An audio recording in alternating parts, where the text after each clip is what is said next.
మిగతా pH value కానీ లేదంటే మన క్లోరినేషన్ ఉందా లేదా అని కానీ మిగతావన్నీ టీడీఎస్ కానీ టాబ్లెట్స్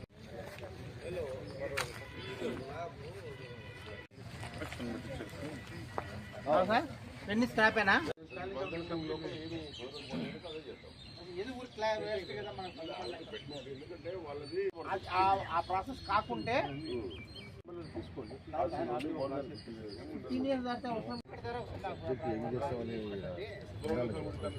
ఎక్కడెక్కడ పెడతారో వేసేసి సిలిండర్ దొరకదు ఇక్కడ ఆర్డర్ పెట్టాము. ఆర్డర్ వచ్చే కంపెనీకి ఎంతో 1 డే పని అది కూడా మనకు ఇచ్చే డ్రైవర్లకు కూడా బండి బయట ఏ విధంగా చూసుకుంటారో ఆ విధంగా కరెక్ట్గా చెప్పి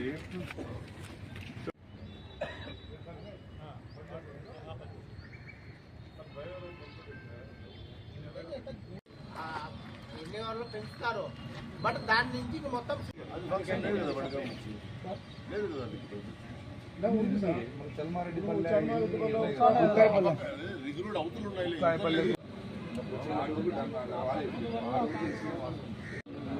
వాడతారా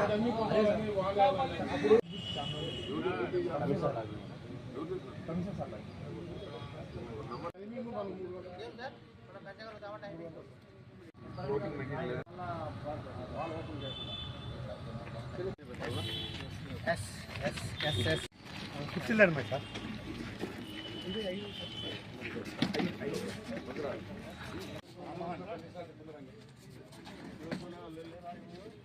పాత పంపు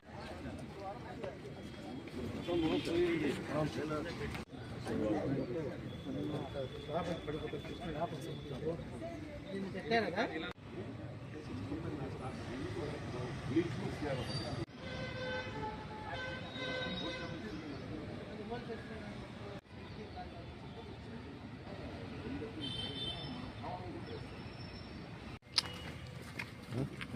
పేమెంట్ ఇలే కదా మనము నా పేమెంట్ ఇచ్చేది ఖాళీ ఆయన మెటీరియల్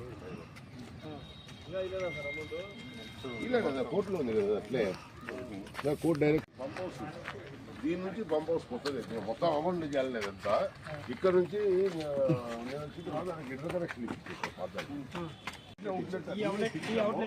ఏంటంటే ఈ పంప్ హౌస్ వాడకుండా ఆ 2 పంప్ హౌస్లు వాడకుండా పనిచేస్తుంది.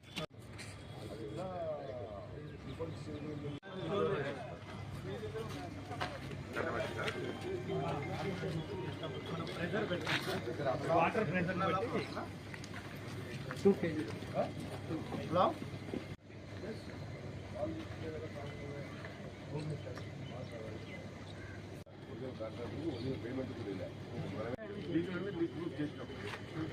వేసేసి సిలిండర్ దొరకదు ఇక్కడ ఆర్డర్ పెట్టాము. ఆర్డర్ వచ్చే కంపెనీకి ఎంతో 1 డే పని అది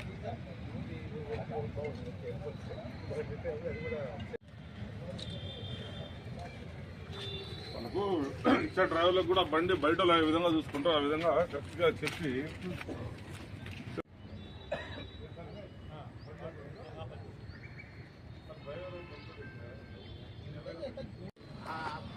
వాళ్ళు పెంచుతారు. బట్ దాని నుంచి మొత్తం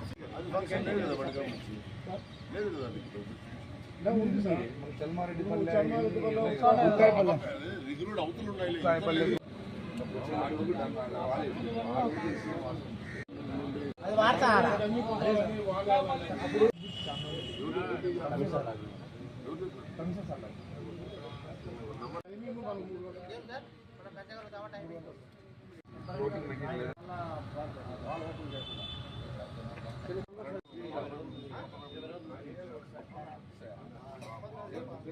బాబు కొత్త పైపులు వేసి వాళ్ళు లైన్ ఇచ్చినారా?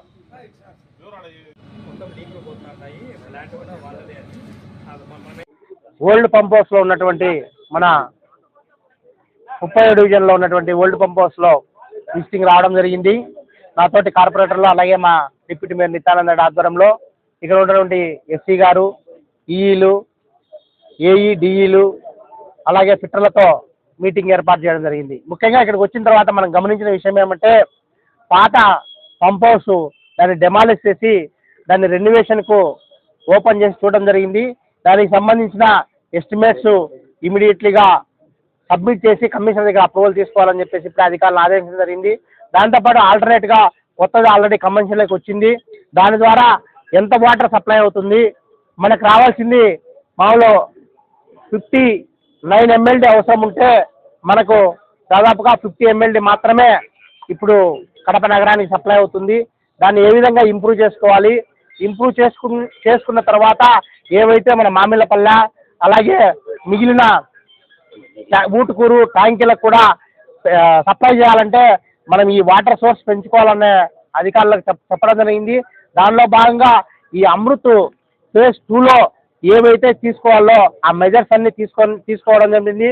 అలాగే ఈ రివ్యూ మీటింగ్లో మన దృష్టికి వచ్చినటువంటి ఈ ఓవర్ హెడ్ ట్యాంకుల క్లీనింగ్ విషయం అయితేనేమి, అలాగే ఈ ఈ స్కవర్ వాల్స్ వాటన్నిటి కూడా రెక్టిఫై ఏ ట్యాంకీలో ఉన్నాయి. మొత్తం మనకు 21 ట్యాంకీలు ఉన్నాయి. 21 ట్యాంకీలో గేజ్ సిస్టమ్ లేనేటివి దాదాపుగా 13 ఉన్నాయి. స్టేర్ కేసులు అనేటివి 3 ఉన్నాయి. వీటి మీద ఇమ్మీడియట్లీగా ఇక్కడ ఉన్న అధికారులు ఎస్సీ గారికి వీటిని ఇమ్మీడియట్లీగా 1 month లోపల ఏవైతే స్టేర్ కేసెస్ అలాగే గేజెస్కి సంబంధించిన ఎస్టిమేషన్ ప్రిపేర్ చేసి తొందరగా దీన్ని 1 monthలో క్లియర్ చేసే విధంగా చేయాలి. ఎందుకంటే స్టేర్ కేస్ లేకుంటే వాళ్ళు వెళ్ళి క్లీన్ చేసే ప్రాబ్లం వాళ్ళకి వస్తున్నది కాబట్టి వాళ్ళని మనం ఏమనలేని పరిస్థితి ఉంటుంది. అలాగే గేజ్ ఎప్పుడైతే లేదో ఈ నీళ్లు పడినప్పుడు ఎంత వాటర్ మనకు పడుతుంది, ఎప్పుడు ఓవర్ఫ్లో అవుతుంది అనే విషయాలు ఎవరికి తెలిసే పరిస్థితి లేదు. కాబట్టి దీనికి సంబంధించి అనేక వీళ్ళకి డిజిటల్ మీటర్స్ ఫిక్స్ చేయాలని ఇప్పుడు అధికారులకు చెప్పగలిగింది. మొత్తం అన్ని ట్యాంకులకు డిజిటల్ మీటర్లు ఫిక్స్ చేయడం వల్ల ఎక్కడైనా ఎవరైనా అది మేయర్ కావచ్చు, కమిషనర్ గారు కావచ్చు, అలాగే కార్పొరేషన్ స్థాయి సిబ్బంది 15 నుంచి 20 మంది వాళ్ళ మొబైల్లోనే మానిటరింగ్ చేసుకునే అవకాశం ఉంది. అంటే అతి తక్కువ ఖర్చుతో మనం వాటర్ ఎక్కడ ఏ ట్యాంకులో ఎంత కెపాసిటీని తెలుసుకోవచ్చు అనే విధంగా అవన్నీ డిజిటల్ మీటర్స్ కూడా ఎంత అవుతాయి, దానికి సంబంధించిన కొటేషన్స్ తెప్పించి మొత్తం ఎంత అవుతుందో ఎస్టిమేషన్ ప్రిపేర్ చేయమని చెప్పినాము.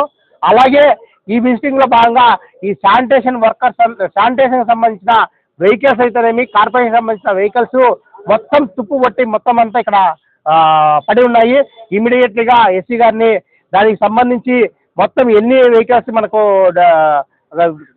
చెడిపోయినాయో, డిస్మాలింగ్ అయిపోయినాయో వాటన్నిటిని లిస్ట్ ప్రిపేర్ చేసి వాళ్ళు మొత్తం దాన్ని స్క్రాప్ కింద కన్వర్ట్ చేసి దాన్ని నీట్గా ఎటువంటి కాంట్రవర్షన్ లేకుండా, ఎటువంటి ఎక్కడ అవినీతికి తావు లేకుండా వాటిని పూర్తిగా ఘనంగా చేసి ఆ స్టీల్ కార్పొరేషన్ ఆఫ్ ఇండియా అనేది ఒకటి ఉంటుంది, వాళ్ళకి ఇవ్వడమా లేకపోతే ఒక కమిటీని ఫామ్ చేసి ఆ కమిటీ ద్వారా వీటన్నిటిని కూడా దీన్ని స్క్రాప్ కింద తీసే కార్యక్రమాన్ని ఈ నెలాఖరు లోపల దానికి ప్రిపేర్ చేయమని చెప్పి ఆదేశించడం జరిగింది.